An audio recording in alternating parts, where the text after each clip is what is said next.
Hello everyone, जैसा कि आपने स्क्रीन पे देखा होगा, आप भी अपने नाम के साथ कुछ इस तरह की इमेज बना सकते हैं। बस आपको क्या करना पड़ेगा, आपको हमारा पूरा वीडियो देखना है बिना स्किप करे हुए, तभी आपको समझ में आएगा और आपको स्टेप बाय स्टेप बताऊंगा। बस आपको हमारा पूरा वीडियो देखना है।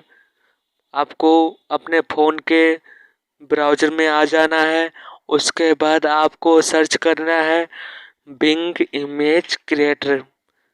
ये मैं सर्च किया। उसके बाद आपको फर्स्ट वाली वेबसाइट पे आपको क्लिक करना है। फिर आपके सामने कुछ इस तरह का इंटरफेस आएगा। अब ये मैं फ़ॉन्ट पेस्ट कर रहा हूँ। ये फ़ॉन्ट आपको वीडियो के बाद में बताऊंगा ये फ़ॉन्ट आपको कहाँ पे मिलेगा।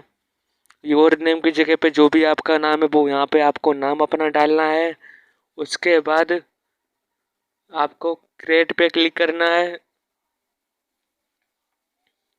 और अगर आप इस पे पहली बार आओगे तो इस पे अकाउंट बनाने के लिए बोलेगा, तो आप अकाउंट भी बना लेना। यूट्यूब पे देख लेना वीडियो, वहाँ से सीख के इस पे अकाउंट बना लेना, आसानी से बन जाएगा। और ये फ़ॉन्ट आपको डिस्क्रिप्शन में मिल जाएगा, आप वहाँ से कॉपी कर लेना। और आप सब लोग देख सकते हैं हमारे सामने पिक्चर बन के आ चुकी है। और अगर डाउनलोड करना है, 3 बिंदु पे क्लिक करके कुछ इस तरह से आप डाउनलोड कर सकते हैं।